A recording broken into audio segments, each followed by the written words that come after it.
about like what's going to happen next with the place. So hopefully it sticks around because it seems like they're doing really good business. Yeah. So I hope they stay because it's really cool. And I had a couple of those instances where you're talking about where I just started talking to the clerk about the movie I was renting. Yeah. Obviously friends with everybody who works there, and then some other guy, you know, who was like standing around, like chimed in, and then all of a sudden the four of us were talking about, you know, obscure Japanese films or whatever. So yeah, it was really cool. I mean, it's like, I mean, I don't know. I mean, do you go to comic book shops at all? Not anymore. I mean, I'll tell you what, man. Every comic, like, I could go to a comic book shop in fucking Tulsa, Oklahoma, and there's 6 people in there hanging out, shooting the shit about something stupid. That's true. Yeah. You know, like that. The culture of the like conversational aspect of it all has definitely survived in the comic world and some record stores. Okay. As far as I've seen, Mm-hmm. Did I tell you about Spike up in Catskill, New York? I don't think so. This motherfucker, man, he's a trip. Spike. So what was I doing up there? Oh, the good Home Depot is in Catskill, New York. If you live in the Hudson Valley and you need to go to the good Home Depot, don't go to the one in Kingston. Go to the one in Catskill. That's where it's at. So I was up there, and I was like, well, shit, I'm up here. I might as well go check out the town, because, I mean, it's probably been 20 years since I had been to Catskill. And there's a lot going on there. There's, like, a cool little art scene. They had these, they had this, like, art installation throughout the town, and it was, like, different cats with, like, different sort of, like, it was, like, almost think of, like almost like the way, like, Egyptians worshipped cats, right? Mm-hmm. So, like, they all had, like, their own little, like pedestal that they were on, and they were kind of like, and the greatest one was it was a hybrid Godzilla, like Siamese or not a Siamese, I don't know, one of like the like Cheshire cat or something like that. Mm-hmm. So it was like half Godzilla, half cat, and I was like, oh, this is fucking amazing. That's awesome. And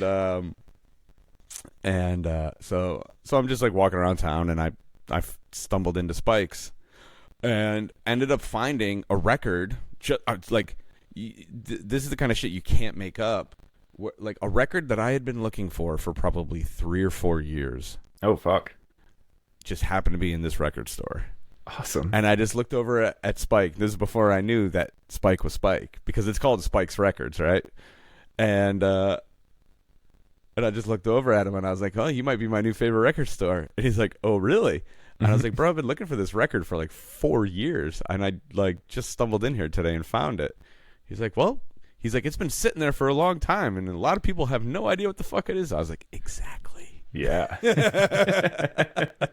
So then him and I kind of shot the shit for a while, and he came up in the like New York, kind of like punk, like grunge scene or whatever, I guess, and like has a lot of ties to musicians and stuff. So he's like I have access to a lot of really wacky shit, and you know, occasionally when one of my friends, you know, needs some extra cash, you know, they'll go to the basement and pull out a stack of stuff that's been sitting there for 25 years or whatever. He's like, so there's still a lot of cool shit that I have access to. He's like, so, but you know, at the same time, it's like I got to keep inventory moving. So he's like, the more you come, the cooler the shit will get. I was like, cool deal. Nice. That's awesome. Yeah. A win-win. That's it. Yeah. Have you ever seen the movie Deathgasm? No.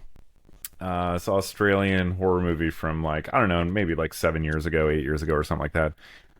Came to my attention because in my film Chicago Rot, there is a very, very graphic murder scene where the murder implement is a what I'll humorously refer to as a marital aid.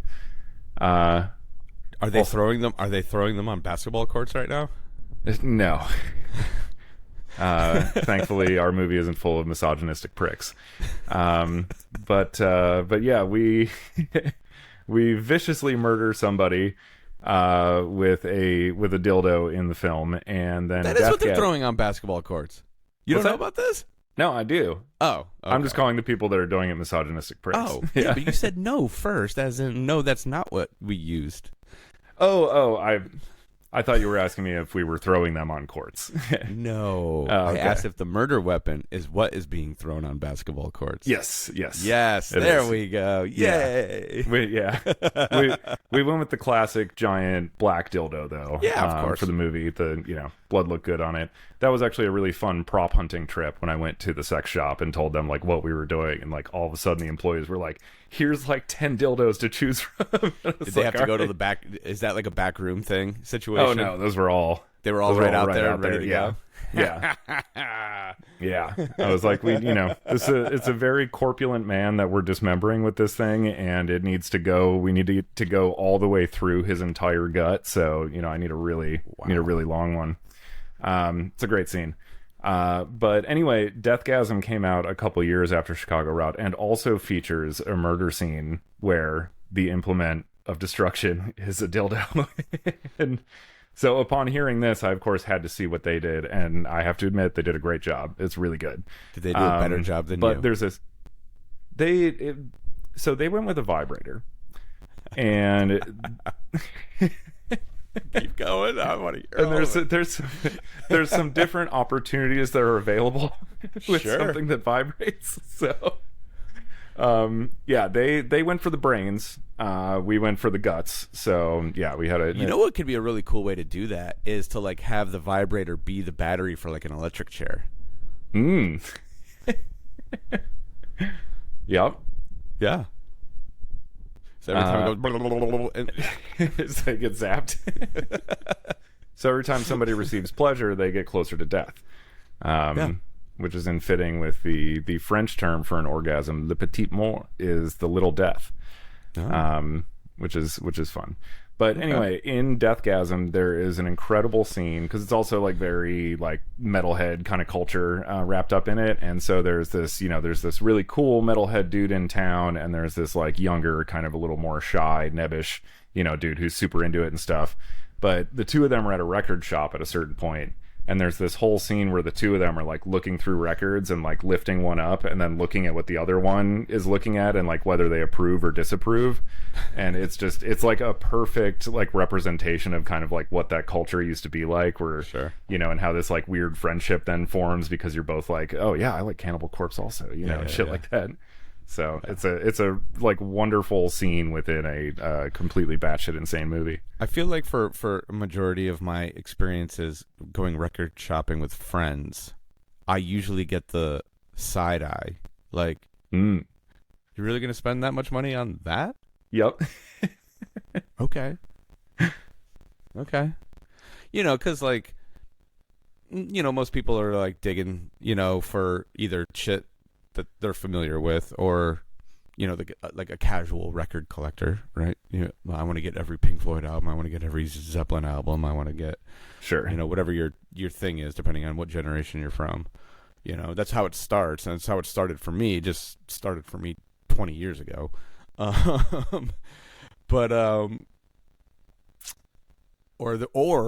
Or the other side of that is like, oh, where's the bargain box? Let me go to that. What used to be the $1 box is now the $5 box. And see what kind of goofy shit I could find, or whatever fun thing, or blah blah blah blah blah. And I'm like the first two places that I always go in every record store. No, and if they don't have at least one of the two of these things, I immediately leave said record store. Awesome. First and foremost, new arrivals. Okay. Yeah. Here's the thing. If you're a good record shop, I like this conversation actually. If you're a good record shop, right, and you're getting constant stuff coming in and going out, right, then that means that you have a good clientele more often than not, right? You don't just have people coming in to buy the new Taylor Swift record. You have people that are actually looking for old things or obscure things or whatever. Yeah, they're on the hunt. Yeah. So the new arrivals box is great because it's the least, it's generally speaking the easiest way to find interesting things, because depending on how big the record store is, like I don't have fucking 4 hours to go through your entire fucking rock section or your entire this section or that section, right? So it's like, let me just go through, okay, these are the last 100 records that came into the store. Great. That's what I want to look through. Right? Yeah. it's the Schrodinger's cat of the record store. It's whatever you're looking for exists in a superposition of both being and not being in that box. And until you look, it is neither one or the other. Yep. Love so, that. It's a fun way to keep it interesting. It's also an easy way to keep it moving. Mm-hmm. Right? Like, I have a list of things that I am looking for. That list is getting shorter and shorter. So, nice. I could go and be like, all right, well, I'm looking for this, Mahavishnu record, right? Hell yeah. I'm just going to go to M today. Mm-hmm. That's it, right? If it's not there, then moving on. I almost never just scroll through sections at a record store. So the new arrivals, and then the second one is the expensive shit, And it's getting less and less common to see that box. Okay. Because most stores are doing one of two things. One, they're putting the expensive shit on the wall behind the counter so everyone can see it, see how cool they are. Mm-hmm. Which is making my life more difficult because I can't see that far anymore. I can't tell you how many times I will walk into a record store and be like squinting and being like, what pressing is that? What year is it from? Motherfucker. And they'll be like, there are solutions for that. Oh, fuck you. I'm not wearing glasses. I agree. They're lame. I actually do have prescription glasses. Here's the funny thing. My eyesight has actually gotten better post pandemic. Oh. I had a pretty strong prescription in the aughts, right? Is that what you call the tens? The aughts? No, the aughts would be the zeros. Oh, okay. So in the 2010s, I had a pretty whatever, right? And then during the pandemic, when I didn't work for a year and a half, and I went and got my eyes checked, and I'm like, this is kind of interesting. They're like, you probably don't wear your glasses often, do you? I was like, I try as hard as possible not to wear them. Because I don't want to become reliant on them. They're like, well, your eyesight has improved immensely. Wow. Well, that makes sense, because I haven't shot lasers in my face for the last 18 months, or I haven't been staring at the sun, right. That is the stage for 6 hours straight, and all of those like things. Without blinking for, exactly. an entire set, yeah. And they were like, well, you know what? Like, you handled this the right way. Don't wear your glasses unless you feel like you really need to. That was literally the advice from my optometrist. That's hilarious. Yeah. So I have a prescription that needs to get updated, actually, because I think my eyes have actually, like, it's all minimal, right? But, like, it's getting a little harder for me to see far away. Okay. Road signs are getting a little blurry. Gotcha. Records behind the counter are getting a little blurry, but that's fine. It's all stuff I can manage. Yeah. Yeah. The same thing started happening to Hannah, and I finally convinced her to go see the optometrist or ophthalmologist, whichever one. And she went in, they were like, you actually have 20/20 vision, but your vision used to be better than 20/20, and it has now degraded to merely perfect. That's interesting. Yeah. Yeah. So, I had something similar, because my field of view is wider than the average person. Oh. So, like, I can see, like, your peripheral vision is yeah. Like, I have like ultra wide lenses or something. This was something I was told years ago. They were like, yeah, you can see things that most people can't, like, to the sides. Damn, that's kind of cool. Yeah, so they were like, this all makes sense, because, like, the mechanics of your eyes are fine.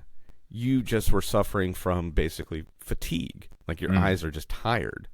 They're like, would you notice that, like, your vision gets worse as the day goes on, kind of thing? And I was like, yeah. And then, so obviously not doing shows, like, they finally got to rest for the first time in, 20 years or whatever. Right, yeah. So they don't get as tired as easily anymore. I also don't do as many shows as I used to do. But, so back to the record thing, right? So if the records are behind the counter, and then, like, I'll be, like, squinting so hard just to read everything, right? And then, like, almost every time the counter guy's like, which one?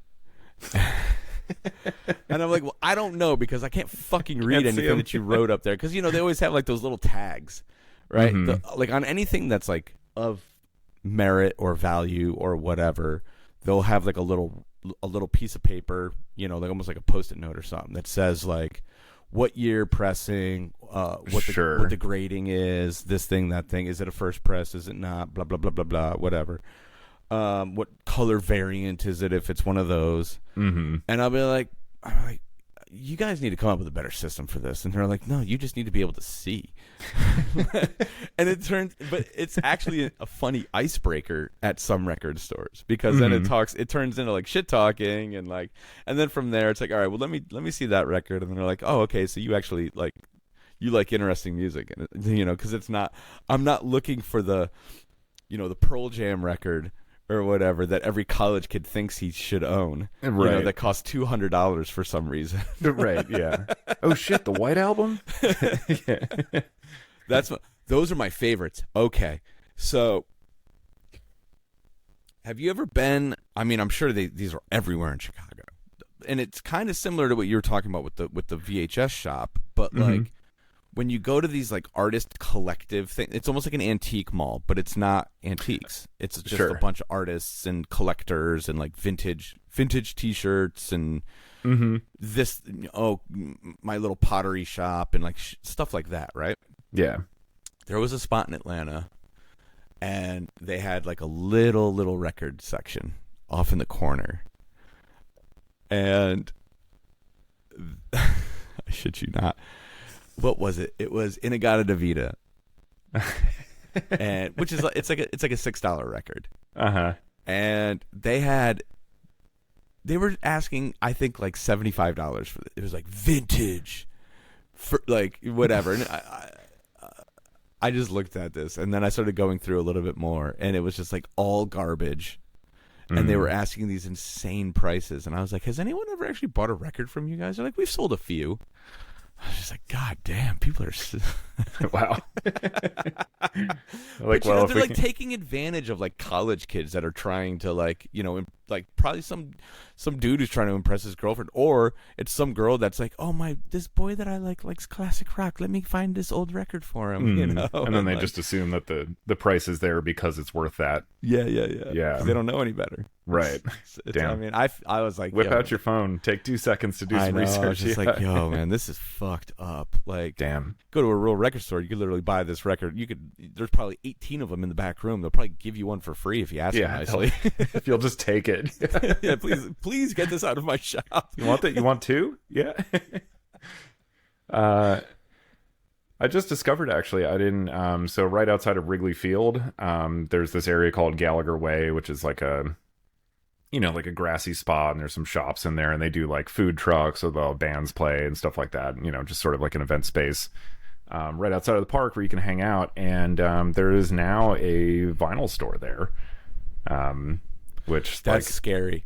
Yeah, vinyl shops in like tourist areas. Yeah. Oh yeah, this is like super high end. Like it's been super renovated over the past few years, and like Hannah was over there the other day to pay her respects to the Ryan Sandberg statue after he passed away a week or so ago. Oh, classic Cubs player. But yeah, RYNE, right? Yes, Ryan, not Ryan. Yeah. The Rhino, as he was known. But she came back and she was like, "There's a fucking record store there now." So I haven't wandered in myself to check it out. But there are exceptions to that rule. I was in the city a couple of weeks ago, and Rough Trade Records, which I don't remember where the original location was, but it was in a cooler location than it is now. It's actually a part of 30 Rock. Oh, okay. So it's part of the like NBC ecosystem, right? Yeah. And but they did something clever. They have two shops. So the first shop, the main entrance, is right next door to the like NBC, like the classic like awning thing. Oh, whatever, yeah. Right. So the first shop, and that's where all the new stuff is, and that's where all the like the tourists go. And then they have the Rough Trade Underground, and there's this like underground mall that exists underneath 30 Rock, and cool. It's actually really dope. I didn't know that it existed until I just stumbled my way down there. And there's a bunch of like good food and like different things and blah blah blah. But then they have like the used stuff and like all the weird shit, and it's like a true proper record store down there. Nice. And I was like, this is the smartest shit ever. I was like, you guys get so much foot traffic, but like you're not encumbered by the weirdos being public facing.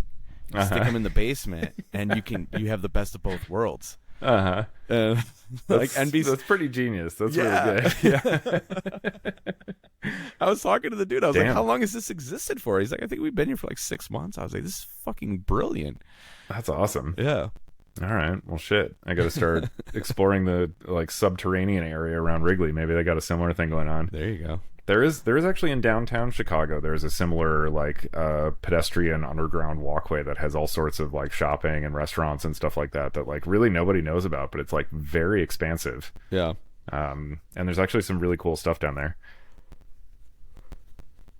So if you weren't sure, this is the stroke of midnight. We've been talking for 20 minutes already. We have nothing specific to talk about this week, so we're just doing one of our fun little potpourri episodes, if you will. Yeah. This actually all started with Dorian telling me about a 9/11 conspiracy theory. So Dorian, yeah, let the world have it. Let's inform the world why 9/11 actually happened. So the real reason behind 9/11 is Kermit the Frog. God damn it. This is like a somewhat well-known theory, actually. I had no idea. I am like way into conspiracy theories, and I've never heard this before. Okay. So before we go any further, obviously, 9/11 was a very serious situation. We do not make light of it. But, yeah, it's been long enough. We can have a little fun with it now. Yep. And, okay, yeah. So explain this again, because you sent me some text, and I was like, this can't be right. This can't be real. So in late 2002, so 9/11 was 2001, of course. In late 2002, there was a Muppet Christmas movie that came out. And in this movie, which takes place in and around New York, I believe. So in the movie, we're in New York City, and the Twin Towers are not there, of course. And however, there's a like It's a Wonderful Life kind of like moment in the movie where Kermit is given a vision of what the world would be like if he had never been born. And in this vision of the world, New York City is shown, and the Twin Towers are like clearly there in the background. So the implication of this is that because Kermit exists, 9/11 happened.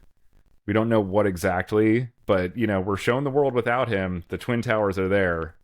We're shown the world with him, and they're gone. So somehow Kermit the Frog existing caused 9/11.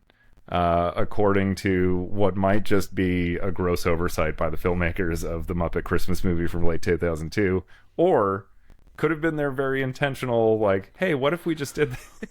Well, I will say this. So let's start here. When did Jim Henson pass away? Ooh, I want to say 90s? Okay. So he was gone by the time this movie was made. I'm pretty sure, yeah. Okay. I feel like I was young when he passed away. The first thing that comes to mind is Jim was a master at talking to both children and adults simultaneously. 1990 he passed away. Okay. Yeah. So, but I'm sure the folks that, he surrounded himself with that carried the torch after his passing, I'm sure they probably, if I was a betting man, and I haven't seen this movie in a very long time, but I do know the movie that you're speaking of. I have to assume that was intentional. Mm-hmm. You know? It seems pretty like we're going to show New York and put the Twin Towers in like a year after this happened. Like it's pretty fresh on everyone's mind, obviously. Yeah. There is the defenders, I guess, of the Muppet Christmas movie creators claim that merely this is trying to represent the idea of the butterfly effect, and that Kermit the Frog might not have been directly responsible for 9/11, but it's one of those things that one small change causes enormous ripples that continue to get larger as time passes. So there's no direct linkage to him, but that somehow, him not being born caused this kind of butterfly effect. That I'll tell you what, as somebody who is oftentimes told he has too big of an ego, let's talk about having too big of an ego. To think that Kermit thinks so highly of himself that his existence either caused or didn't cause, or whatever the case may be, right. the worst has some sort of effect, yeah. On one of the worst days in the history, in modern day, or whatever. That is some out of control ego, Mr. the Frog. Mm-hmm. So let's dial it back a little bit. Yep. But yeah, this is one of those things. Maybe it's more of like a within film circles kind of like conspiracy thing. But yeah, I've never heard it it has before. persisted. I've like, it's one of those things I'm like, I forget about, and then I'm reminded of it like every couple of years, and I'm like, oh, yeah, that might... I'm like, because Joe Rogan is a huge, like, he loves conspiracy theory stuff. He loves to just hear about it. He doesn't buy into all of it, but he does probably buy into more things than the average person. I want to just like search, like, because he's done fucking, I don't know, 8,000 episodes at this point. Right. And just be like, has Joe Rogan ever discussed the Kermit the Frog theory? And see what kind of diatribe those lunatics go on. Yeah, I mean, he's got the kind of sway. He could like he might be able to get like the filmmakers on and like talk to them about it. I don't know if they've ever like publicly, commented on this. Yeah. That's wild. That's so funny. But yeah, it remains my favorite absurd, pointless conspiracy theory. How did we start talking about that in the first place? Oh, you sent me something about how about how Casper the Ghost is actually Richie Rich dead. Yeah. And that there's like a Jean-Benet Ramsey scenario where like the parents offed him for the insurance money. Now he's Casper the Ghost, because they are drawn. It's the same exact drawing. It's the same drawing. Yeah. Which I'm sure was purely like a cost saving measure. Yeah, absolutely. But also it's delightful Hilarious. to think about this. I had this thought the other day. So let's see.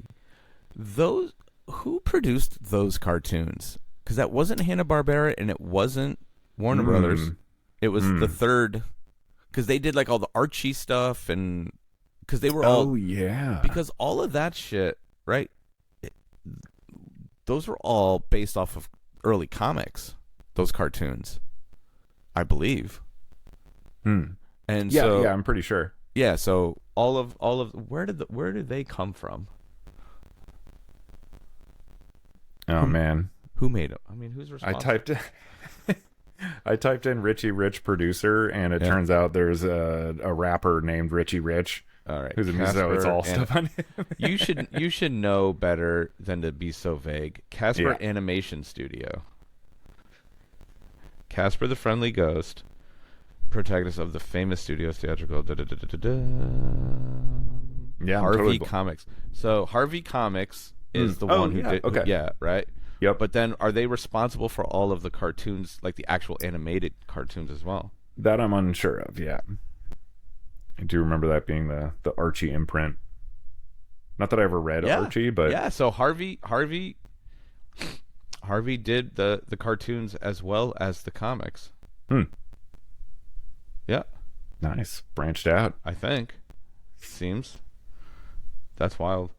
Well, so I was having this thought the other day. Yeah, folded into the Harvey Entertainment Company. So they must have, most notable characters are Casper the Friendly Ghost and Richie Rich, Harlequin, Novel Tunes, distribution of cartoon. Blah. Okay, it doesn't matter. I was having this thought the other day about like Saturday, because I know Saturday morning cartoons was kind of one of our things on our list, but it's also, I don't know, it's not maybe the greatest conversation to have for an entire episode, but we can probably chop this down into 10 minutes right now. Sure. Is that me or you? What's that? Do you hear that? That just like faint hissing in the background, or the helicopter It's probably just me then. I don't know. I gotta get the audio stuff set up better on my end. So you had like Bugs Bunny and all the Warner Brothers cast, right? The WB boys, if you will. And then you had all the Hanna-Barbera cartoons, Flintstones and Wacky Races and Underdog and Jetsons, all that shit. Yeah. And I was thinking to myself, why isn't Hanna-Barbera represented in modern times? It's such an odd thing to me because in my mind, they were the better cartoons. Mm-hmm. But clearly they weren't the better characters, I guess. Yeah. I don't know. Yeah, I have no idea. It seems like an obvious like branding thing. Like, you know, the name Atari and the name Sega have been like bought and sold and like just used by different companies because of the name recognition. You'd think like Hanna-Barbera, especially if you're trying to market to our generation, would immediately be like an appeal. Like Captain Caveman. Why isn't Captain Caveman plastered across every fucking commercial on the... I mean... Well, wait, didn't they use Captain Caveman for like a pizza commercial at one point? Oh, I don't know. Doesn't ring a bell to me. I'm pretty sure they did. Yeah. I love this. But nice. So this goes back to an odd evening in Los Angeles, actually. I was with a bunch of people for a fish show at the Forum. And somehow we got on this conversation about Saturday morning cartoons. And my favorite Saturday morning cartoon was the Wacky Races. Okay. Dick Dastardly. And do you remember this? Like really vaguely. I remember Dick Dastardly, more than Wacky Races. Yeah. This dude, all right. Now I'm going to get upset because this is literally what happened on that night.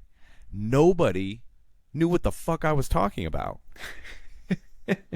And so after the show, I made everyone watch a Wacky Racist marathon in the hotel room while we were partying for like 3 hours. And they were all like, this is the greatest shit I've ever seen. This is the greatest thing I've ever seen in my life. I'm like, no shit. Awesome. How have you been on this earth for 40 years and you'd never fucking heard of the Wacky Races? Like, yeah. It blew my mind, and it blows my mind that you, of all people, are not that familiar with it. Yeah, no. I was like an X-Men guy for sure. Like, you know, that era of Saturday morning cartoons. That was more like the stuff that I like really remember. But this was, I mean, this goes back a little bit older, but like... Right, but all that stuff was syndicated for so long. Yeah, exactly. Yeah. And it used because I definitely remember seeing a lot of the other ones. I remember Captain Caveman, or not I'm looking up Captain Caveman pizza commercial. Wacky Races was like the kickoff for Saturday. So it was because, you know, like X-Men and Gargoyles and like all of that shit that existed in the early 90s. Yeah. Those usually started Biker Mice from Mars. Yeah, oh my God. Street Sharks. There was a bunch of those. Right. Street Sharks. Those all started at like 9 in the morning. Mm-hmm. Right? If you got up early, that's when you got the old shit. They put the old shit on before they put the current shit on. Right. So like at like 6 to 8 is when you could watch like old Flintstones, Wacky Races, fucking Mighty Mouse, whatever other wacky shit they were putting on. But it was always like kind of like a rotating catch. You never, at least where I grew up, I never exactly knew what they were going to show.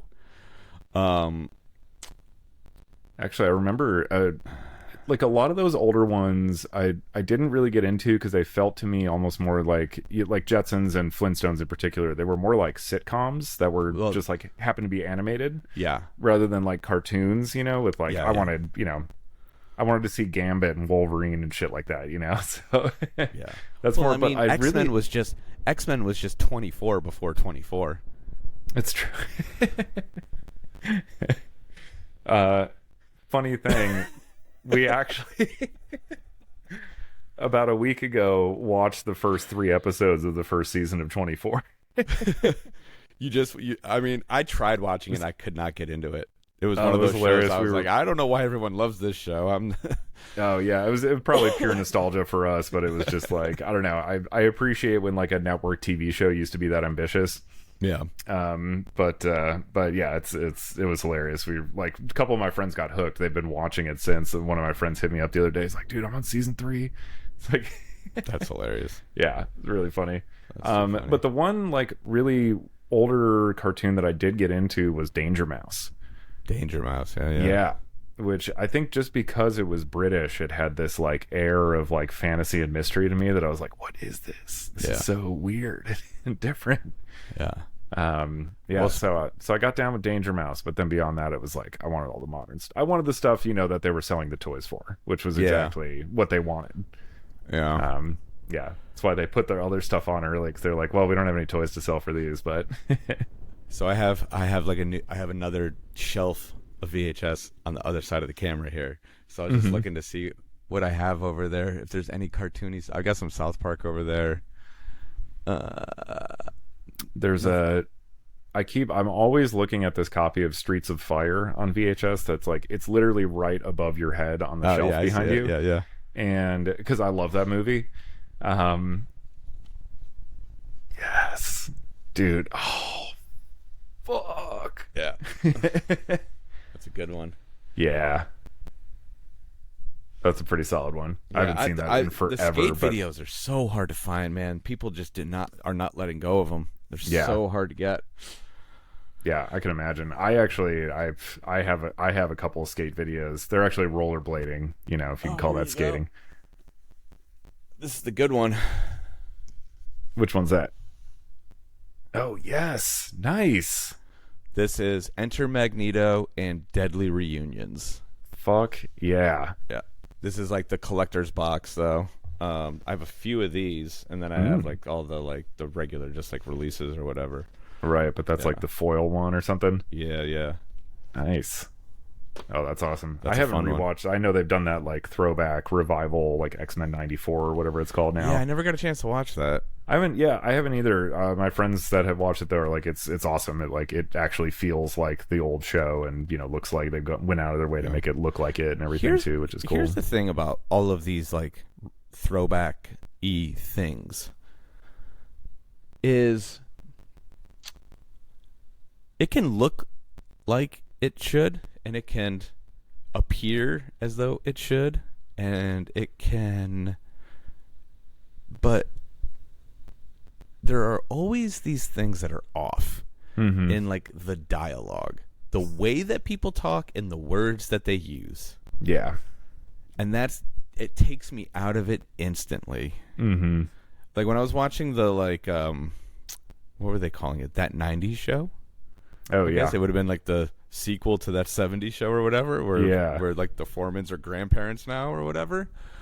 And I was just like, motherfucker, we did not talk like that in the 90s. Yeah. You guys are doing such a bad job. Uh-huh. I see that a lot in because with a lot of the like new like 4K restorations and stuff that are being made of like older films and stuff, they, you know, a lot of them foreign films, they're updating the subtitles. Because to be fair, there are some pretty bad translations out there that are just sort of like inaccurate or confusing or whatever. But they're like, you know, the language is modernized. Yeah. Which also weirds me out, you know, when it's like, you know, I'm watching like a 1950s Japanese movie and someone's referred to as thirsty or something like that. It's like, no, they did not. Like, no, they did not. Why would anyone? I don't think even in Japan nowadays they use that term, you know. But yeah, so some of that stuff I'm like, okay, this might be like a more accurate representation of like what the people were actually saying, but like let's put it within the context of like the kinds of things people would actually say in that time period, you know. Because I agree, it completely rips me out of it, you know. Yeah. Yeah. And you know, it's funny too, because actually I was just talking about this with Hannah the other day, because we watched Pi, the other night, the Darren Aronofsky film from 1999, 2000. Which I hadn't watched in a really long time. I've always loved this movie. When it came out, I watched it like obsessively, and all this type of stuff. But yeah, it was super low budget. It was like $30,000 to $50,000 or something he made it for in New York, all shot on like black and white reversal film stock, like short ends and shit. So very gritty, you know, kind of look. The film stock is like shit and all this type of stuff, but it completely works for the film. It's like the absolute, I can't imagine another aesthetic ever working for this movie. And you know, after watching it, we were talking about it, and it's still incredible. But yeah, that there's just like, it's kind of a shame that like now in the digital era, like nobody's ever going to have a first film like this again. Because like even if first off, like the cheap cameras, people are like shooting their first film on like their phones or whatever, and it's all very like clean digital stuff. True. You just got one of those fancy Super 8 cameras, right? But there's some kid who might have a little money to throw around might be like, I want to do this the right way, and maybe he will. It's possible. Don't lose hope. No, it's don't lose hope. I would like to remain hopeful, but I think what makes me say that is more so not the technology, but the fact that like anyone who chooses to do that now is kind of like inflected by nostalgia. Like this movie. Yeah. They're really because they're looking at it as this like old technology that they're getting to leverage, and they kind of like, I don't know, people can't seem to contain themselves. There has to be this like kind of tongue-in-cheek moment or like whatever, or it just has this kind of feel where they're sort of like fetishizing the film, Yeah. Whereas like Aronofsky, that like Pi, that movie is like, I don't know, it is it presents things in such an appalling way. Yeah. And is like, sort of like actively kind of like at odds with its image. It's not fetishizing any of this stuff whatsoever. Yeah. And in fact is kind of like going out of its way to like emphasize the really unattractive qualities of it and things like that. And, totally for narrative purposes and thematic purposes that are like brilliantly leveraged. But yeah, because I've seen there have been some people, movies that have come out, shot on 16 millimeter and like all this type of stuff. And some of them are kind of cool. They're doing it as a talking point, not as not for true intent of. Yeah, because there's no way that shooting your first feature on film is cheaper than doing it digital at this point in time. You're not doing it for financial reasons. You're doing it for like, we shot on film. Yeah. And what movie was shot on film? It, but... Ooh. Ooh, okay. Sorry, give me 1 second. I have to grab something real quick. I love this movie. I found my copy of Mac and Me. It's a hit over in the Weinzimmer household. And I actually had this funny thought about Dorian's not here for me to tell him this, but I'm going to attempt to give Paul Rudd a Mac and Me pin that I have. That's like this collector's pin.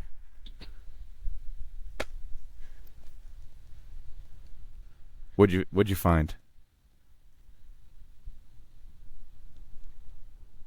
Oh, is that the Vinegar Syndrome 4K release of Mac and Me? That fucking cover is hilarious. Yeah, it's hysterical. So, and then funny. Of course on the inside we've got some sweet stickers of Max in his fucking teddy bear costume, which is like super convincing. I was just telling nobody except for whoever's actually listening to this. It occurred to me because remember I told you I have a handful of those pins, those collector pins. I'm gonna start carrying one around with me because I finally ran into Paul Rudd the other day. Oh shit! At the candy store, and I was like, motherfucker, I wish I had one of those pins on me. I'd give it to him. Mm-hmm. Be like, thank you for your service, sir. Right. For 20 years of torturing Conan O'Brien. For keeping this movie in the cultural conversation for way longer than it should have. So I promise you that Paul Rudd, one of those pins is going to end up in Paul's possession. That's awesome. Yeah. Oh man, if this becomes if you start seeing him regularly, I might have to like send you my copy of the 4K Mac and Me. Just have him sign it. Be like, dude, can you sign my Mac and Me? Shit. Yeah, delightful movie. Anybody who hasn't seen it, it's if you've never seen a movie that exists at the intersection of E.T. ripoffs and I don't know, McDonald's and Chicago Tourism Board financing, then you are in for a treat. Oh, what brand TV do you own? I have an LG OLED. Yeah. So you might want to get a Samsung. Yeah. Do you know about Samsung TV? Like the streaming? It's not streaming. It's like their like fake version of cable that's built into all their TVs. Oh no. So they have these channels that are just they have the Alf channel. It's literally just Alf 24 hours a day. Amazing. Dude. And there's hundreds of these, like, in every genre. So, like, Conan O'Brien has a channel, and it just runs, like, old episodes of the Conan show and everything. And, like, what was awesome. some of the other funny shit that I saw? I'm trying to I wanted to, I was going to go through the whole thing, because there's tons of them. But, like, there's, like, a Duck Dynasty channel, so you can watch, there's only, like, 3 or 4 seasons of that show. Mm-hmm. And so I'm assuming you could just binge watch the entire series in, like, 2 days, but it's just running on repeat. That's amazing, dude. It's insane. I wonder what kind of like weird rights intersections are resulting in this, where it's like, well, we just have all this stuff, so let's just show it. So Samsung TV is this like treasure trove of just like like stuff that's not, it's not necessarily it's not obscure, but it's just like some of the things that have slipped through the cracks over the years. And now you have an opportunity to like just completely over ingest them, because you know what, they have an entire channel just dedicated to like the most random shit. Nice. So my ultra wide monitor is Samsung, and it's built to be like a computer monitor or a TV, basically. TV. Yeah, I know. Yeah, so I saw it's that. got all that stuff built into it. Yeah, so there you go. Check out Samsung TV. Okay, all right. Yeah. I know, dude, my afternoon. Go down the rabbit hole. They had like there's like a couple different like alien channels that had like the old UFO sighting shows on the History Channel before Ancient Aliens. Nice. And shit like that, like woo. Before Giorgio Tsoukalos took over the conversation. He's the fucking man. So have you heard about this thing, this giant mothership thing that is coming our way? That could be a asteroid, or could be a giant football field sized spaceship, or I don't even know how big it is. It's some massive thing. I don't know.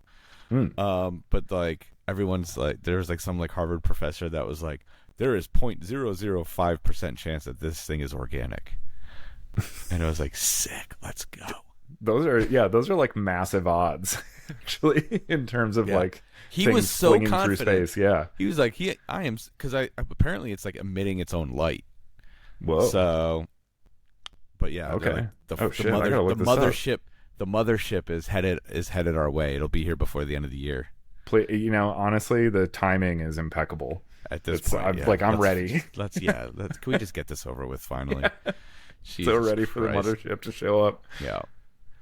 When the aliens come, I'm just going to show them my sci-fi collection and be like, I've been waiting for you guys for 20 years. I was like, what took you so long? We, Hannah more so than myself, but we have chosen to invest some money in gold, which is actually a very strong investment and is doing great right now. But also, I believe from Ancient Aliens or something else, gold is like what the aliens are after.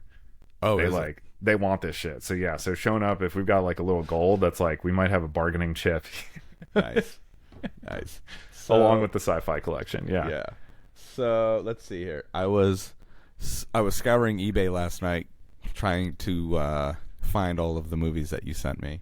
Oh yeah. I had a lot of success, actually. I tried to pick ones that were actually like kind of available. Well, what the fuck, dude? I told you obscure. Well, I figured you wanted to actually find them. Listen, don't forget who you're talking to here. Yeah. I could find anything. All right? Don't be worried about a challenge for me. But in the course of my searching, I kind of went on a side quest. Mm-hmm. And discovered a few interesting titles. Let's see if you're familiar with any of these. Nice. Rocket Attack USA. No, can't say I've heard of that one. Sounds great. I love anything with USA at the end. Oh yeah, it's always because sign. I was trying to figure out what that Soviet sci-fi movie you were telling me about was. Yeah. So I found something similar, but it's actually French, not Soviet. Oh, okay. Yeah, Akari XB1 I think you'll really dig. There's some really cool sci-fi concepts in there. Alita, Queen of Mars. Oh yes.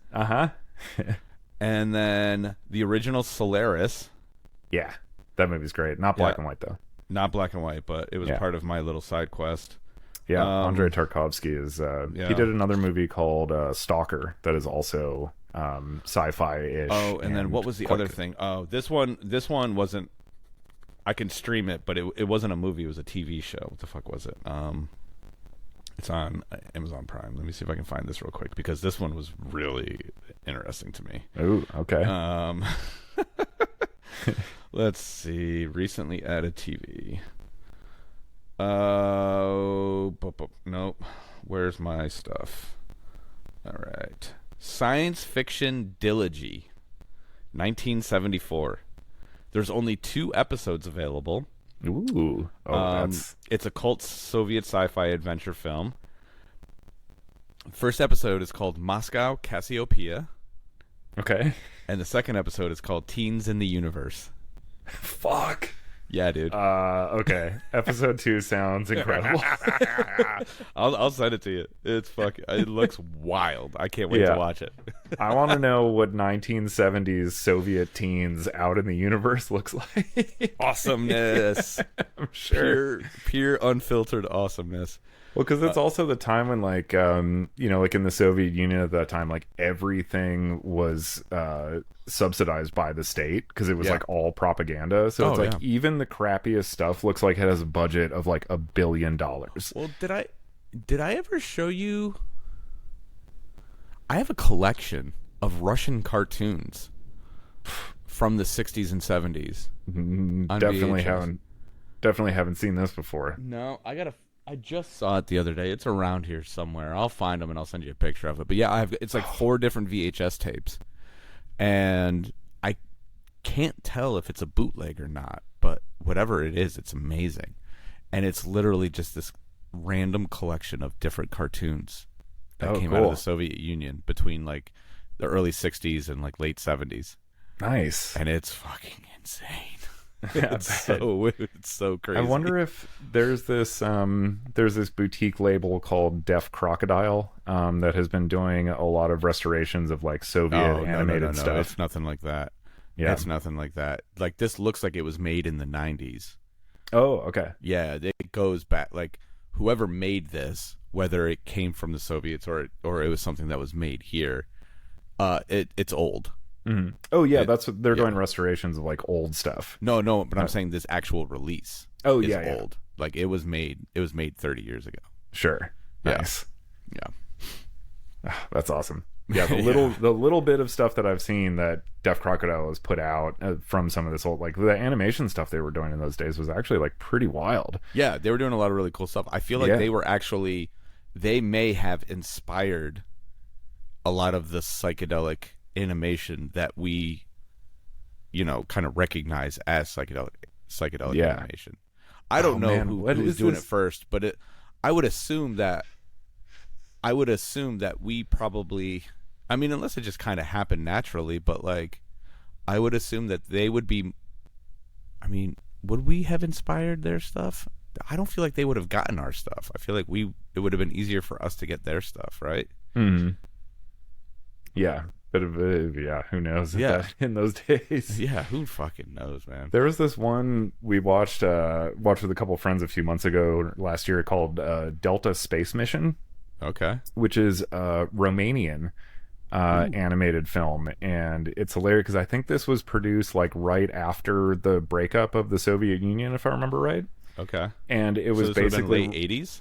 I think so. Yeah. So it was basically Romania's way of saying like, "Hey, world, we're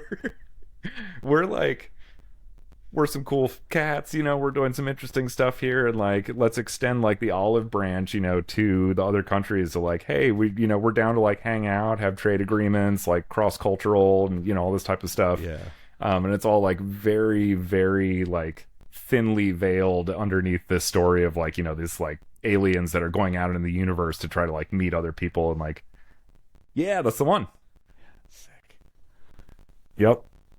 Yeah, it's a bizarre piece of animation, but it was kind of cool in some ways. It was like a little janky, of course, because it was Romania and they didn't have like the biggest budget animation studios, but there was a lot of heart to it, and there was a lot of stuff that you could tell they really like tried to be innovative with. So it was a neat watch. I mean, just the stills that I'm looking at look very interesting. Yeah. Wait, did you just say Deaf Crocodile? Yeah. Okay, so that's the company that restored that. Yeah. Yep. But yeah, that was an interesting one. I can't say I had ever seen any Romanian animation before or since, but that's been a big part of my current journey through like dead media and stuff, is like trying to find, whether it's like home recordings or whatever, but like trying to find that kind of stuff, like more like true, like culturally relevant things that weren't like, put out for the masses. Totally. Yeah, it's a really cool like time capsule. It definitely has a feel. It's like a smaller scale version of like the golden record, that we sent into space. It was like, this was Romania just sending this out to the rest of the world, like, hey, we're cool. But yeah, it's definitely got an interesting place in history. Nice. Yeah. Yeah, this is an interesting one. Most of my knowledge of history comes from like what was happening in the film industry of these countries at the time, and like how that was related to the politics of the time. Well, like it's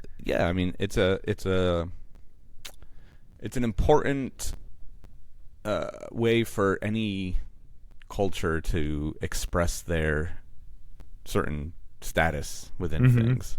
So you see how fucked we are right now by how terrible our movies are. Yeah. God, they're bad. I know. Derek was asking me for film recs, and I was like, bro, the only thing I got are music documentaries. I was like, everything else is hot garbage. Yeah. Yeah, it's true. It is. I was like, I can't tell you a single movie that I have any interest in watching. Did we talk about Happy Gilmore 2? About how bad that was? No, but the first one sucked, so... Well, I mean, it was endearing. This was just pure insanity. It literally, in the first 5 minutes, Adam Sandler kills his wife with a off course drive. She gets knocked in the head with the golf ball and dies. Wow, well, now I'm interested. I mean, it's an interesting approach, but it is a bad movie. Yeah, I'm sure. Everyone I've talked to has pretty much said the same thing. He was swinging for the fences because he definitely took some chances, but like, it was like, God damn it, this is so not good. Yeah. Just recycling a lot of the same jokes from the original, I'm assuming, as well. Or... Honestly, if he had just done that, it probably would have been fine. But it was so out in left field. You got to watch it. I'm not gonna ruin it for anyone who may want to watch it, I guess. I'll be nice about this one, but let's just put it this way. I would say it's worth watching just to see how insane it is. Yeah. Insanely bad, but insane nevertheless. I am... Because, the whole time I'm just like, these are the choices that he made. Like, what? Why? Yeah. I am admittedly not an Adam Sandler fan. Yeah. Aside from Uncut Gems, which he's phenomenal in. Yeah. But the whole point of that movie is to hate him. So it was like really easy for me to buy that character. What was the movie that I enjoyed? Punch Drunk Love? Is that it's one I feel like I might need to revisit at some point. I saw it when it came out and I hated it. Yeah. But my feelings about Adam Sandler at the time were very fresh. Yeah. So it's hard to, because the filmmaker P.T. Anderson, I love. He did Boogie Nights. He did There Will Be Blood. He's got a new movie coming out next month called One Battle After Another that looks really bizarre. Bizarre in the sense that it looks kind of conventional, which is not his thing. But, trailers are super misleading, of course. So I'm sure once I actually see the movie, it'll be like, oh, okay, those were like the 3 action moments in the entire film. They just loaded the trailer with, But anyway, so I love him, and it's so one movie of his in like his catalog that I'm not like a fan of, but I haven't watched it in 20 years. Yeah. So might have different perspective on it. There now. You go. One of these nights you can have an Adam Sandler night. You can watch Punch Drunk Love, and you can watch Happy Gilmore 2. Oh my God. That's like torture. That's a double feature if ever there was one. Yeah. Woo! That sounds Wow. like something. That sounds like something. So there's this. Remember that place I was telling you about in Pennsylvania, the Mahoning Drive-In, Oh yeah, yeah, and they do these like crazy like yeah. Joe Bob thematic. Briggs does a lot of stuff there. Yeah, which is they do really a bunch cool. of crazy like thematic nights there. They just did the well. Here's the funny thing. So they had like some indie promotion, like wrestling promotion, come and set up a ring in front of the drive-in screen. But then they played the movie over the top. The arm wrestling movie. Exactly. And I'm like, what? Stallone turning his hat around. They might have also played what was I can't believe I can't think of No Holds Barred. They might have also played No Holds Barred. But Hulk Hogan, right? yeah, that's Hulk Hogan and Zeus. Oh yeah, Tiny, right. Tiny Zeus Lister, Yeah. was known as Debo from Friday. Exactly. Yeah. Who is not tiny in any stretch of the imagination, but No. yeah, so that might have been the double feature. But the thing that stood out to me, I was like, over the top of all the movies you could have picked, that's the one you guys picked. Okay. Damn. And I'm trying to think if there's a wrestler in the movie, Yeah, I can't like if remember. someone had a cameo or not. But It seems like something they would have done because that was a Canon Films production, and they were like shameless about that type of stuff. I mean, they yeah. made that movie because they were like, we want a Rocky, yeah. so let's get Stallone and do arm wrestling this time. Instead, Which was yeah. literally the entire impetus for making that movie. how long until there's a slap fight movie? Oh yeah, Have you seen boxing? that? It's the slap. Yeah, the Dana White's new promotion where they literally slap each other. Oh, okay. So the guy who runs the UFC also runs a thing where people competitively slap each other. Oh wow. And apparently this shit is fucking crazy. Like I'm sure they it sucks. they got like those phantom cameras, so they do like the super slow mo, and so you like literally see the like all the skin. like ripple, and then their jaw like go like 6 inches in the wrong direction. Okay. It's fucking nuts, dude. Wow. That's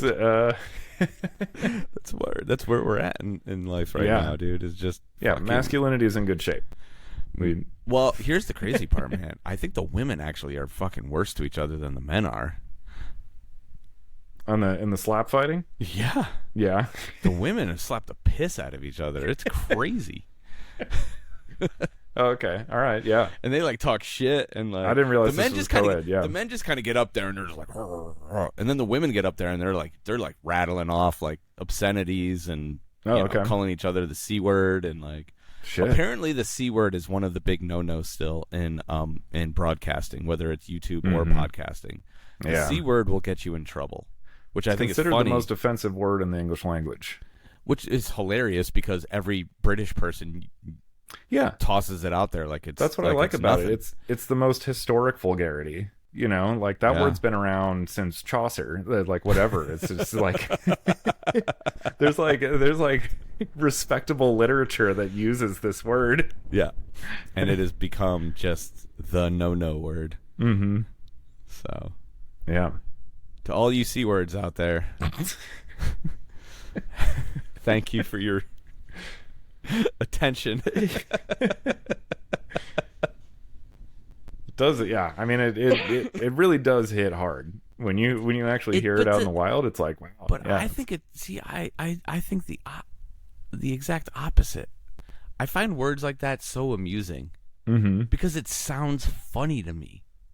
Yeah. I think when I hear that word, I get the biggest smile on my face. And I don't know if it's because I just picture like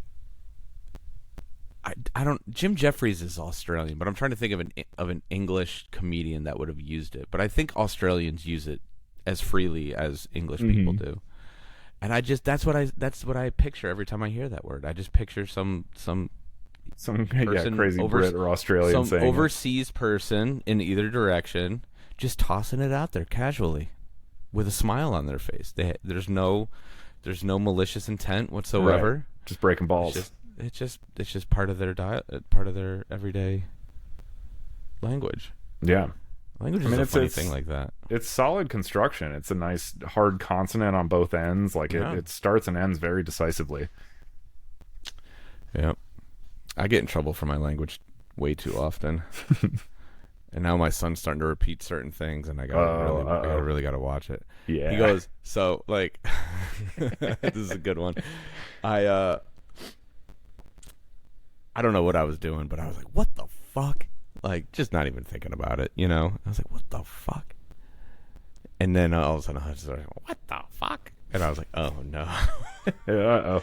So now he says, what the what? What? Oh, okay. We got him to say, what the what? Nice. And so, but it still carries the context of the other version. Mm-hmm. And so Christina was like, you realize when he goes to school, and because he has like a little bit of a speech impediment, and if Hudson says what the what really fast, it sounds like what the fuck. Uh-huh. And I was like, yeah, he's not swearing, but everyone's going to think he's swearing, and that's just as bad. Yep. So we gotta curb that. Yep. Well, everyone else in their head is just gonna. Now you're just forcing them to say it in their own head too. They're like, yeah. You hear that, and in your head, you're like, he said, what the fuck? Yeah. He said what I thought he said, right? I was like, well, he meant what you thought he said, but he didn't say what you thought he said. Yeah. It immediately feels like a Band-Aid, you know? Yeah, exactly. It's like, oh man, you guys got to clean up you got to clean up that potty mouth, bud. Yep. So I get the look now every time. If something slips out, I just get I can feel the death stare from my beautiful wife. You gonna start a swear jar? For me or for him? Both. Could be a way of bonding. I'll tell you what, mine's gonna fill up way quicker than his does. But. Yeah. Did you ever watch Mr. Show? I did. I was a little too young to really understand it when it was like actually out there. Sure. Yeah. Because that was what, early to mid 90s? 95 to 99, I think. Okay. Yeah. So I would have been 11 to 15 at that point. So there's a sketch on that show though that they do called Swears for Cares, and it's about a charity it's like swear jars, sort of like the Ronald McDonald House things you see places that they would just have these swear jars everywhere. So if you swear in like one of these public, you got to put a dollar in, and it all goes to charity. And they were like, there's a part where David Cross, Bob Odenkirk and David Cross were the two main guys on that, and Bob Odenkirk says something, that was like, so go ahead and make a little difference. And David Cross goes, make a little fucking difference, and puts $1 in the swear jar. That's exactly how I would respond to something like that. Exactly. I feel like that's what it would end up being. Yeah. Be like, well, now this is an excuse to do it, because that's I like have $1 in my pocket. I just whatever I paid. Well, so one of the interesting things about this area is there are a lot of people that only take cash. And so for the first time in a long time, I'm like carrying cash on me again. Yeah. And yeah, I'm like, you know what? I got $1 in my pocket. Let's make it a good one. Mm-hmm. my vulgarity offset dollar. Yeah. You're like, this. I'm gonna make this one really worth it. Mm-hmm.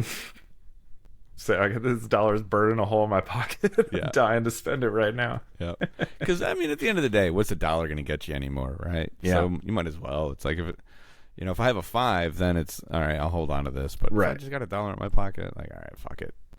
It's just making my wallet bulkier. I may as well slim down a little bit by getting rid of it. The video store that I was telling you about is also they'll take cards and stuff, but if you pay cash, there's no tax. Of course. So I'm just I'm carrying cash again now too, just because of that. I'm like, well, after the movie, might go in there and buy a VHS or something. My favorite is the bagel shop in town. So cash only, but they do have an ATM. Mm-hmm. So like I was like, oh man, you guys are getting it on both ends because you're getting those ATM service fees. Yep, well played. It's like a weed dispensary. And then the girl was like, one day I was like, all I have on me is my phone. She's like, we'll take Venmo. I was like, oh, all right. I love that now, because like backroom deals used to be cash. Now the backroom deals are like fucking Venmo. Don't let anyone know. I can't believe I just used Venmo to buy a fucking bagel with lox. Yeah. Got a good bagel shop? Oh, it's amazing. Yeah. Yeah. Are they the chewy bagels? Is that like the New York bagel, like the really chewy ones? So there's two types. There's the chewies that are a little like tighter. Yeah. But then you also get the really big fluffy ones that are almost like airy, and that's what I need. Yeah. There's a New York style bagel place that opened, and Hannah and I love bagels, and there's not a good bagel shop in Chicago that we've found, to be honest. So this New York bagel shop opened up, and it was like I had to stop halfway through my bagel because my jaw was sore. Yeah. Because it was like just so chew. I couldn't like bite it. Yeah. You know, I was and like they won't wrestling. toast it for you either, right? Right. Yeah. Those are the funny spots. Those are like those spots are like the quintessential, like, not to sound crass here, but like those are the Jewish bagel shops. Mm-hmm. There's a difference between a Jewish bagel and a New York bagel, and that's kind of where like so like the real deal like Jewish bagel shops, they cook them like not to order, but like they're as fresh as you can get them, and they refuse to put them in a toaster. And yeah, it's like chewing on silly putty. Yeah, it's like a part-time job, to try to eat this thing. Yeah. So yeah, I was I haven't been back. To be honest, I mean, it's probably good if you're into that. Right. I am a bigger fan of like the airier bagels that like you toast them and they kind of poof as you bite them. Yeah, that's where I'm at. Okay. Yeah. Cool. Well, thanks for clearing up the confusion, because Hannah and I were sitting there, we're like, is this the New York bagel everyone talks about? Like, it's fucking horrible. It's like almost like a pretzel. Yeah, it really is. Yeah. Really is. Yeah, but there's like stuff inside, and you're like, I think I got in a bagel sandwich too, so it was like trying to take a bite out without like all of the innards like sliding out, as I pulled the bagel away. It was quite a challenge. Speaking of pretzels, so this week is the one of the biggest weeks in town here in Rhinebeck. We have the Dutchess County Fair, and this fair is gigantic. Okay. It's massive. It's the biggest fair I've ever been to in my life. Nice. And so we took Hudson there the other day, and one of the like guaranteed things that he'll eat is a grilled cheese. And we walked all over this fair. Kid. We walked all over this fair trying to find him a grilled cheese. We could not find him a grilled cheese. So then I found him. There was an empanada stand, and they had a cheese empanada, and I was like, "It's a cheese pie. It's basically the same thing." He's like, "Nah, I don't want that." So I got him one anyway, and I was like hopeful. I was like, maybe if I take a bite, he'll take a bite. And he's like, no. He took like the tiniest little bite, and he was not into it. And Christina found this place that did like Arby's roast beef sandwiches. That thing was fucking incredible. The food options at this fair are insane. There's so many like little gourmet. It's like almost food truck style, but not quite. And they got the standard fare, like the fucking fried dough and deep fried Oreos and all the junk food and all that stuff. But then there's like all this other stuff. And then I found these dudes like the way the fair kind of goes, it like snakes back and forth a couple times in like different directions. But if you go to this one corner, there's this other road that like kind of juts back, and it's kind of hidden. Like you wouldn't find it unless you were looking for it, kind of thing. And it's not obvious that there's like all of this other stuff down there. Yeah, there was, like, lobster rolls. There was this like dill pickle place that did like deep fried pickles, but then they did like pickled grilled cheese. They did have a pickled grilled cheese. So the one grilled cheese that I found in the fairgrounds was pickle flavored. And I was like, I don't know if Hudson's going to be into this. This is a little wild. But then there was this like grilled gourmet cheese isn't salty enough. Can we get some brine in there? Yeah, exactly. Awesome. I'm going to try it. We're actually going back tonight. Hell yeah.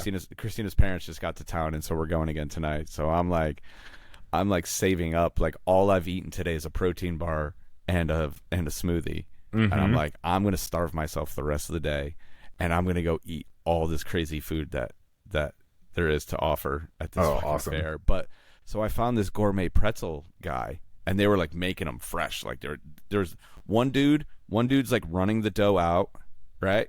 He's like rolling it and doing all this shit, and then he cuts it and he hands it to the next dude. The next dude ties it off, and they're just conveyor belt style, right? Yeah. Like, and I was like, oh, these guys, they know what's up.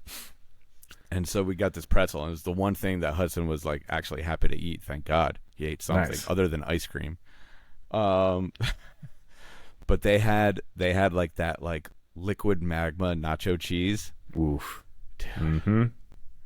You know, I try to eat healthy. I try to eat healthy these days, but that stuff's like crack to me. Oh yeah, I could put that on like old boot leather and be happy. Exactly. So come back for seconds. Yeah. So if you want a bomb ass pretzel with some burn your mouth nacho cheese, go to find the pretzel stand in the hidden alley at the Dutchess County Fair. Damn. They're open for 3 more days. Actually, this podcast. Say, how long does it take to drive to New York? By the time this podcast drops, the fair will be gone. Unfortunately, I did. So they brought in like a professional stage and everything, and they have live music every night. Cool. And so let's see. Last night was Get the Lead Out. I'll give you one guess as to what that was. Who tribute band? Exactly. Yeah. Tonight is some relatively big country musician, you know, county fair, state fair style playing country musician. I'm sure he probably played on Saturday night at Indy 500 in the past 2 years, and I've heard the name before. Probably. So it's always country artists I've never heard of on tomorrow. Or no, right? Wait, what day is it today? Today's Friday. Friday, yeah. So there's a Bob Seger tribute band on Saturday, and then a Gloria Estefan tribute band on Sunday. And the one legitimate act that they had played on Wednesday night, and of course it had to fucking rain cats and dogs. And I was like, as much as I want to go see this band, I'll tell you who the band is in a second. I was like, there's not a chance in hell that I'm standing in the rain at a county fair to watch these guys. Mm-hmm. And it was Cheap Trick. And they're like one of those. They're like one of those bands that like I've loved for my entire life, but I've never actually had an opportunity to see them. And of course, they're playing literally a 5-minute walk away from my house, and it had to just be raining cats and dogs. I was like, oh man. They still played. Oh, nice. I could hear them from my front door. Professionals. Like when I went outside to take the dog out, they were rocking. I was like, oh man, they're cooking out there. I was like, but I'm not doing that. I can't. They're from a town called Rockford, which is like an hour away from Chicago. Yeah. And I have a number of friends who are from Rockford, and I've been there a couple times, and basically the whole town is like Cheap Trick is from here. That's like their claim to fame. Yeah. And I think like some of the band members might even still live there. Probably. But yeah, there's a fast food place there called Beefaroo, which I believe is a financial interest of a couple of the members of Cheap Trick. Okay. So even like the local board of fare, bill of fare is like Cheap Trick controlled, and like you go in and it's like, amazing. Oh, yeah, here's some gold records. Well, they have what's that? Live at Budokan, right? That's shit, yeah, considered like one of the greatest live albums of all time. Yeah, that was like, I feel like for a long time that was just like shorthand for the live album. Yeah. It's like, oh, it'll be like you're live at Budokan, you know? Yeah, exactly. Or like Frampton Comes Alive, I guess, but yeah. Sweet. Well, yeah. I think we've been rambling on long enough. It's quite a ramble. It's been a last thing though, just because I'm quite cheese obsessed. Has Hudson been exposed to the pleasures of the raclette sandwich? He hasn't yet. Okay. Well, actually, did he have one? So there was a Christmas, what did they call it? It's whatever the German. Oh, the Christkindl. Yes, there you go. The Christkindl, like little. Mm-hmm. Yeah, thing. They always have raclettes there. Yeah. Yeah. So where they did that in Atlanta was pretty close to our house. We went there last year. I'm trying to think if he actually had any of it or not, though. I know we got one. I'll tell you what, man. Like, we had one at a Christmas festival in Paris one year. Like, Jesus Christ. Yeah. It was like one of the most insane things I've ever eaten in my life. Yep. Yeah, I did. There was a street fest in Chicago a couple months ago that they had some, and Hannah and I split. The first night we went, we didn't know they were there, and we split one, and we were both just like losing our minds over how good it was. And then I did the next day exactly what you're doing right now. It's like, I'm going to eat the bare minimum amount of food so I can go there and like just wolf down an entire one of these myself. And it was the greatest idea I've ever had. Hell yeah. Hell yeah. I know. There's like, I'm like trying to because the way that the fair is laid out, there's like food in like 4 different areas of the fair. So I'm trying to think to myself like, okay, if I find the best thing in each zone, I can like eat whatever I'm eating on the way to the next zone, and then by the time I get to the next zone, I should be ready to go. I'll be ready, yeah. And then just bop, bop, bop, throughout the course of the evening. I think, obviously we got to play games and take the little monster on some rides. He actually took to the rides way better than I thought he would, which was awesome. Nice. So that was reassuring because, you never know how a kid's going to react. Like they see it and they're like, ooh, that looks fun. But then it's inherent anytime you go to an amusement park or a fair or anything like that, there's always that kid that is just having a nuclear meltdown. Yeah. And like, thank God it was not my son. Nice. So I imagine that's a very good feeling. Yeah. Yeah, it was definitely, it's not my kid. Yeah. It's literally just a roll of the dice. Once you get there, you're just like, is this going to be cool or is this going to just be completely miserable? Mm-hmm. So that's what I'll be doing tonight. I'm going to be I'm going to spend way too much money at the basketball game because I always do. I'll tell you what, man, they got those rims rigged real good this year. Oh yeah. I had like 4 of them that were like in and out, and I was just like, oh, you motherfuckers. Like, what angle do you have these sitting at? Because like, normally I can figure it out pretty quickly. Mm-hmm. These guys got me, man. They got some new math going. I must have shot because they were doing what? They were doing 3 for 5, 7 for 10. So I've taken 14 shots. By 14, I can't think of a time in my life where it took me 14 shots to get one in. I didn't hit any the other night. Damn. So I got to go redeem myself. So if I send you a picture of a 4-foot tall stuffed animal dog that looks like Benson, I finally got a shot, because that's the thing. They got these motherfuckers rigged so good. 1 shot is all you need to do to win a 4-foot tall stuffed animal. Wow. Okay. So they're feeling confident. Yeah. Yeah. They got it dialed in. They're like, none of you motherfuckers are making this. It's never happening. It's like actual Knicks players there, just like, what the fuck? Yeah, exactly. So stay tuned to my social media. If you see a giant stuffed animal picture on Instagram in the next 24 hours, or by the time you listen to this, that I hit the impossible shot. Yeah. Greg sorted out the angle. Got That's it. Love it. All right. This has been the Stroke of Midnight. Till next time. Peace. See ya.